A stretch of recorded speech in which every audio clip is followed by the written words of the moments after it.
श्री गणेशाय नमः। लंबोदरं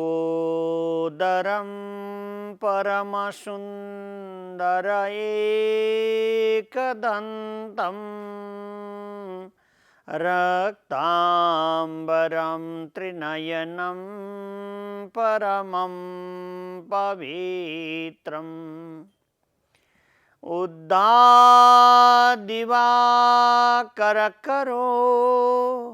जलकायकान्तं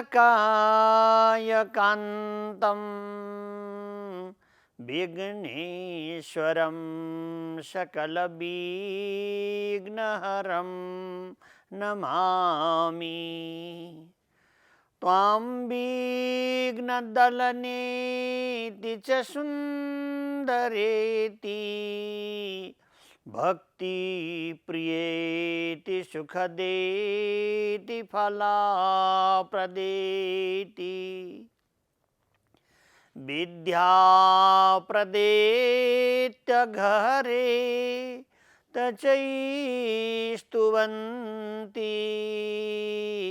तेभ्यो गणेश वरदो भवनीत्यमेव।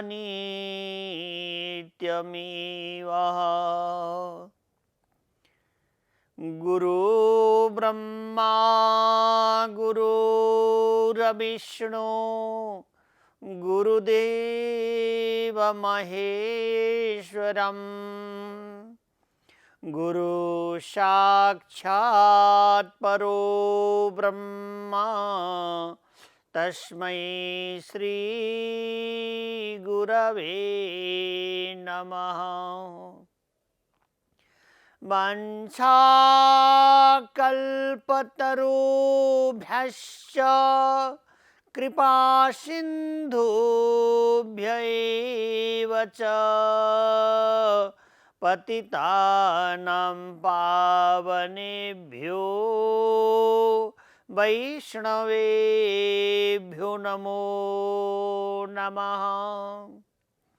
रामं राजमणि सदा विजयति रामं रमेशं भजे रामं नास्ति परायणं परतरं भो राम मामुद्धर। सीताभिरामं रणरङ्गधीरं कारुण्यरूपां करुणाकरन्तं श्रीरामचन्द्रं शरणं व्रजामि। भगवान का मांगल्यमय रस अमृत रसास्वादन गर्दै सम्पूर्ण प्राणीहरूको कल्याणार्थ, जीव मात्रको कल्याणार्थ र मुमुक्षु जनहरूको हृदय कमलमा राज गरी बक्सने साक्षात आनन्दका घनीभूत तत्व भगवानका अमृतहरू श्रवण गरेर सौमित्र नन्दन लक्ष्मण बडो आनन्दमा प्लवित हुनुभएको छ।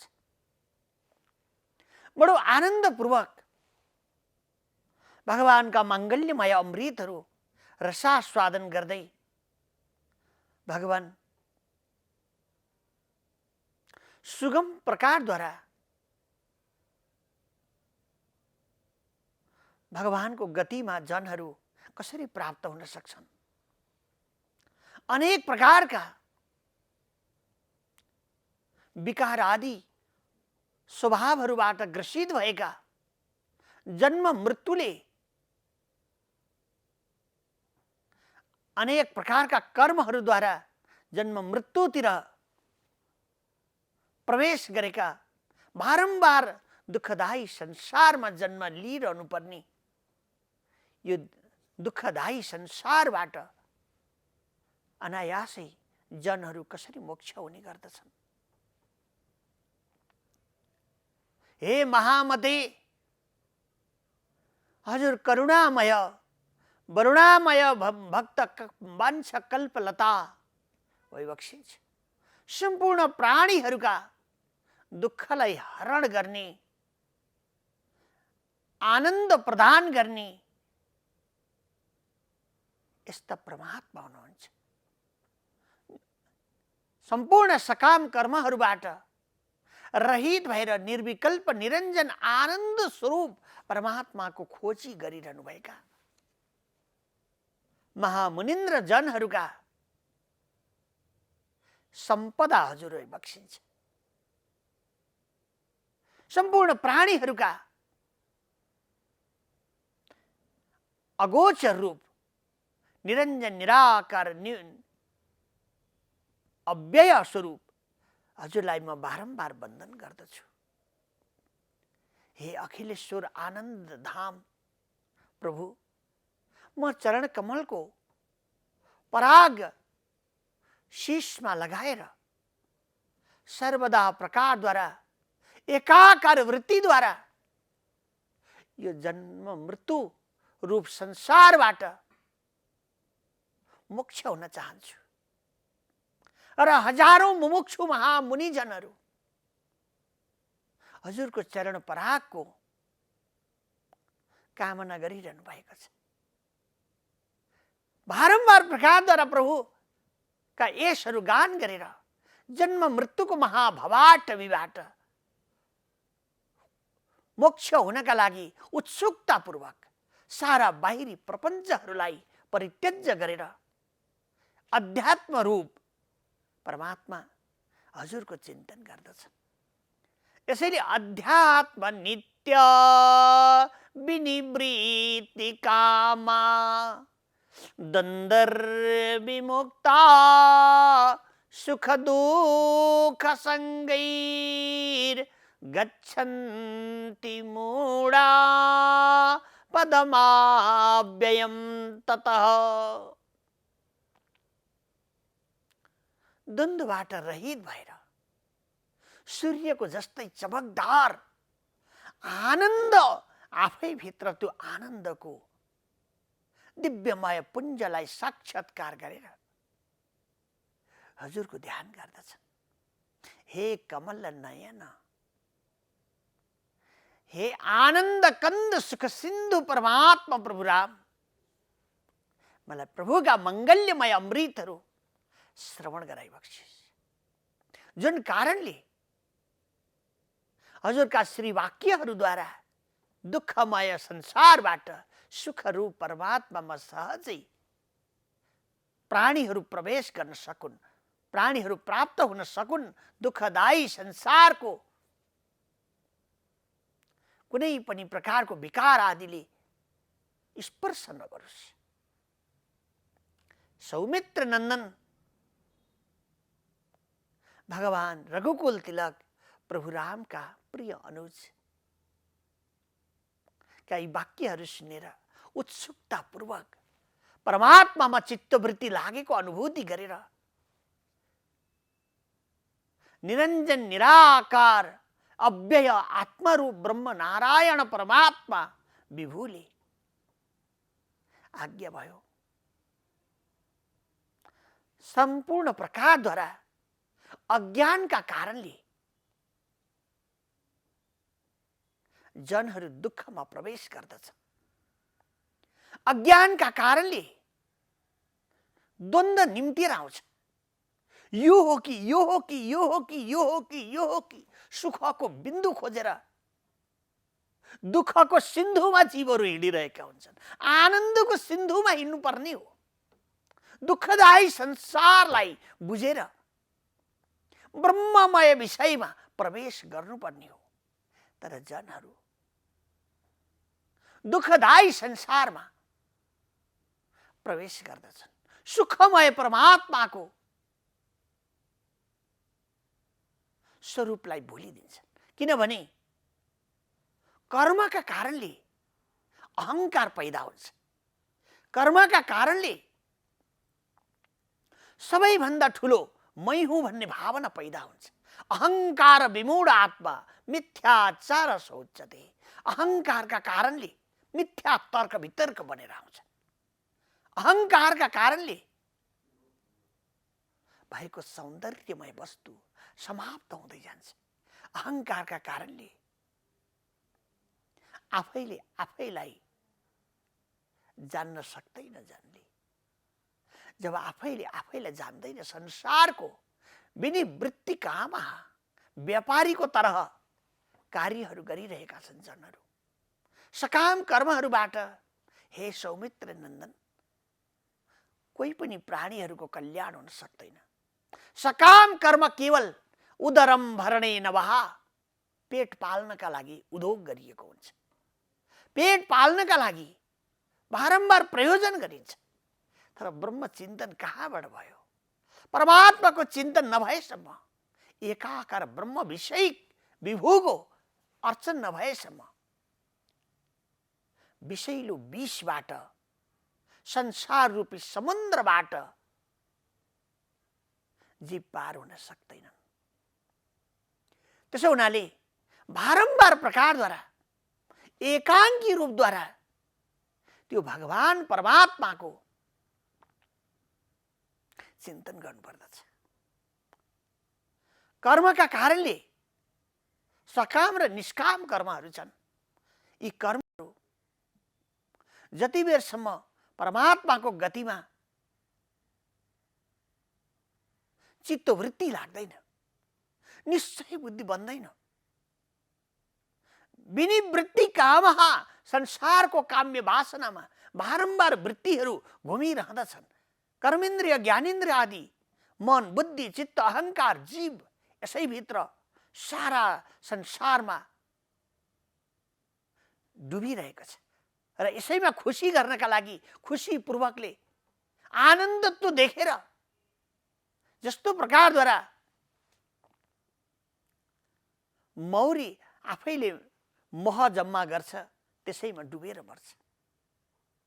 यस्तै प्रकारद्वारा यो संसार पनि राम्रो जस्तो देखेर सकाम कर्महरू अरबौं खरबौं जीवहरूले सकाम कर्म गर्दछन्।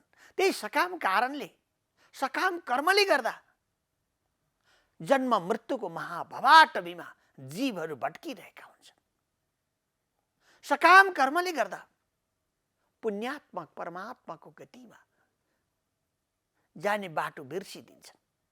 मङ्गल्यमय परमात्माको गतिलाई भुलेर दुःखदायी संसारतिर प्रवेश गर्दछन्। यसलाई उद्घोष गरिएको छ, असारे संसारे विषय विष शङ्काकुल धिय क्षणारथम क्षेमारथम श्रवण सुख गाथा तुलसुधम। हे सौमित्री, असार संसारको सार भनेको असार वस्तुलाई जानेर छोडिदिनु, सार वस्तुलाई खोज्नु पर्दछ। यो शरीरमा जीव बुद्धि जबसम्म प्राणीको भइरहन्छ, परमात्मा बुद्धि भयो भने जन्म मृत्युबाट जीव मोक्ष हुन्छ। जीवात्मा बुद्धि हुइन्जेलसम्म कारकादि दोषहरू र सबै चिजहरू मै गर्नेवाला हुँ भन्ने भावहरूको दोष थुप्रेर आउँछ। त्यो दोषले गर्दा बारम्बार जनहरू जन्म मृत्युको महाभवाटवीमा घुमिरहँदछन्। कर्मणा जायते जन्तु, आफ्नै कर्मले गर्दा जनहरूले दुःख पाउँछन्।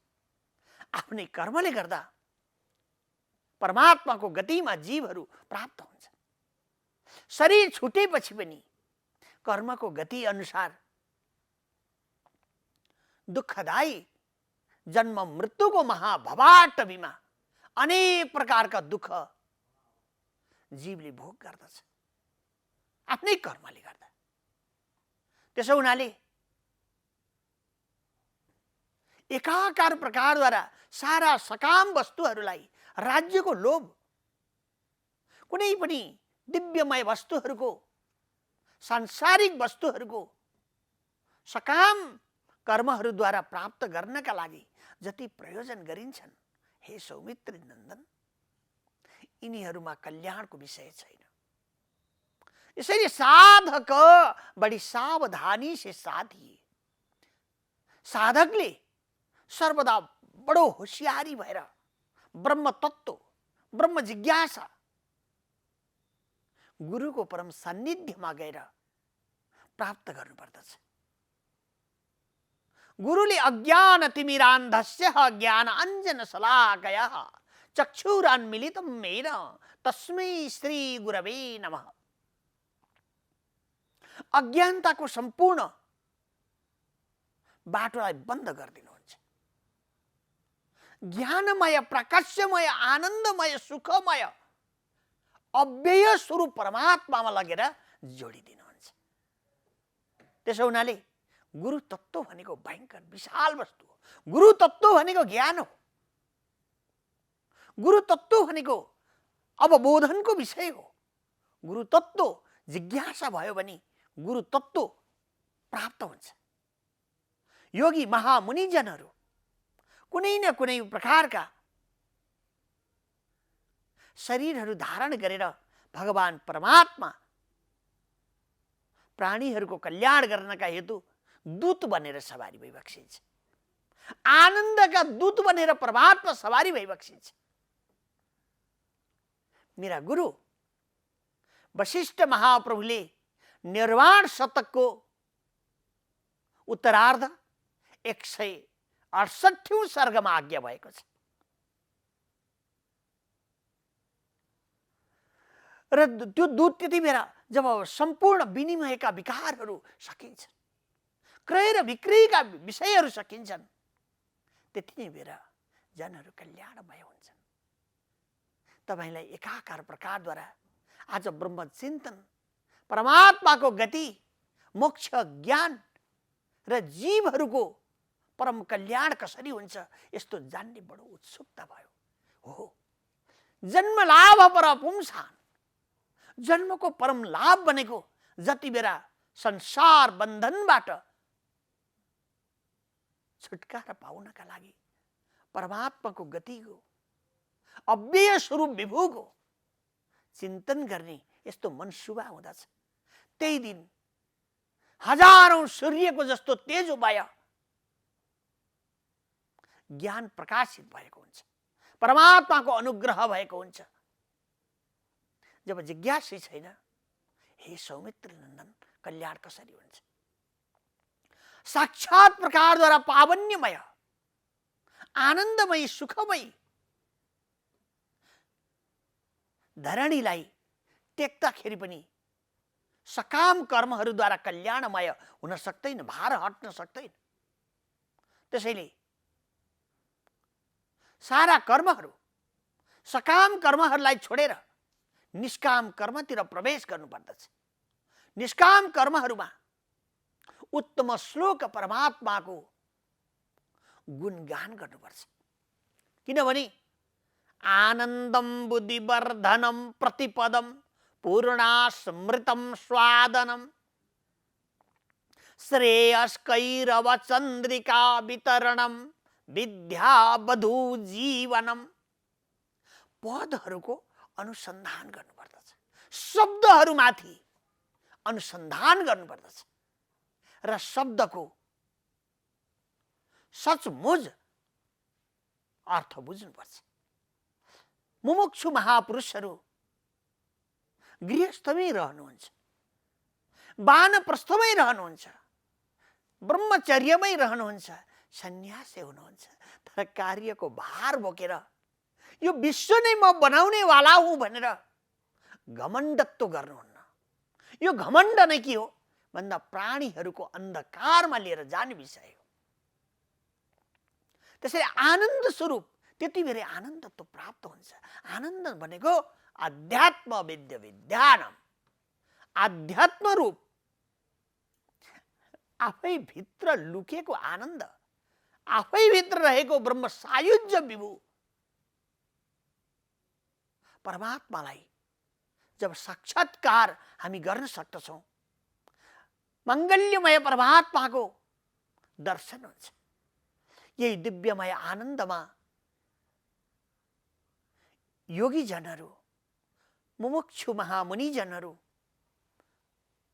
एकाकार प्रकारद्वारा ब्रह्म जिज्ञासा गर्नुहुन्छ र सर्वदा मोक्षगामी हुन्छन्। दुःखदायी संसारबाट आनन्द ब्रह्म विषय परमात्मालाई प्राप्त गरेर सहजै सकाम कर्महरूलाई परित्याग गरिदिनुहुन्छ। सकाम कर्महरूलाई परित्याग गरिदिनुहुन्छ, किनभने गुरु तत्व अथवा ज्ञान रूपी गुरुले सकाम वा निष्काम कर्मको विषय, उज्यालो र अन्धकारको विषय, जीव र परमात्माको विषय, आत्मा र परमात्माको विषय छर्लङ्ग पारिदिन्छ। यसरी हामीले विचार गर्नुपर्दछ, जन्मिएदेखि हामी कर्म गरिरहेका छौँ, तर यी कर्म निस्वार्थ हुन्छन्। जुन कार्यहरू निस्वार्थ हुन्छन्, हे सौमित्र नन्दन, हे लक्ष्मण, मेरो भाइ अनुज, यसमा कुनै पनि प्रकारको विनिमय बन्दैन। विनिमय त व्यापारीले गर्ने हो, विनिमय त सांसारिक जीवहरूले गर्ने हो, तर परमात्माको गतिमा विनिमयको विषय हुँदैन। सर्वदा प्रकारद्वारा शरणागति भावना हुन्छ। निष्काम कर्मद्वारा जति कार्यहरू हामी गर्दछौँ, जति कार्यहरू गरिन्छ, ती सर्वदा अव्यय हुन्छन्, अविनाशी हुन्छन् र कल्याणमय हुन्छन्। त्यसो हुनाले सारा दुःखका विषयहरूलाई नष्ट गरेर आनन्द ब्रह्म सायुज्यको विषयमा प्राप्त हुनका लागि कहिले कहिले कर्म विरोधी पनि हुन्छ। किनभने कर्मद्वारा धर्म हुन्छ, कर्मद्वारा सारा ज्ञानहरू प्राप्त हुन्छन्, कर्मद्वारा तत्त्व ज्ञान प्राप्त हुन्छ। यस्तो प्रकारको कर्मयोगीहरू ठान्दछन्। तर तत्त्वदर्शीहरू तत्त्वद्वारा बोधन गरिने विषय, यी दुईटै विषयमा भेद बुद्धि छ, भेद बुद्धि हुने गर्दछ। किन भन्दाखेरिमा कर्मद्वारा तेतम लोकम स्वर्ग लोकम विशालम अथवा विशाल आनन्दको गति प्राप्त हुन सक्छ। एकछिन सुन्दरमय कल्याणमय जस्तो देखिने फरक्क फुलेको फूल जस्तो संसारको आनन्द देख्न सकिन्छ। तर एकछिनको आनन्दको कारणले, सकाम कर्मको कारणले जन्म जन्मान्तर फेरि दुःखमय संसारमा त्यो जीव भवबन्धनमा पर्दछ। मोक्षका लागि निष्काम कर्म गर्दै तत्त्वको विवेचन गर्नुपर्दछ। यसैले शिवा उपनिषदमा यतावानस्य महिमातो जायाम चपूरुग, यतवान शब्दको प्रयोजन भएको छ। अथवा परमात्माको सिवाय अर्को वस्तु केही पनि छैन। उसको अनुकरण र माङ्गल्यमय तत्त्वद्वारा बुझ्नका साथमा कर्म आफै छुटेर जान्छ। कर्म विलय नभएसम्म, कर्म नहटेसम्म मोक्ष हुन जीव प्राणी सक्दैन। त्यसैले यो शरीर छुट्दाखेरि 10 गात्रादि अर्धदैहिक कार्यहरू गरेर यसलाई मोक्षका लागि पिण्डदानहरू गरिन्छ, मोक्षका लागि पूर्णाहुति गरिन्छ। यो यसले गरेका सम्पूर्ण कार्यहरू मैले जन्मेर यो शरीर रहिन्जेलसम्म मेरा गरेका यज्ञहरू परमात्मामा हजुरमा समर्पित हुन् भनेर पूर्णाहुति हुन्छ, पूर्ण यज्ञ हुन्छ। किनभने यो शरीरले गरिएका कार्यहरू कति राम्रा भए, कति नराम्रा भए, कति सकाम कर्महरू भए, कति निष्काम कर्महरू भए, तत्त्व विवेचनद्वारा यो वस्तुलाई छर्लङ्ग छुट्याउन सकिन्छ। त्यसैले सिद्धान्त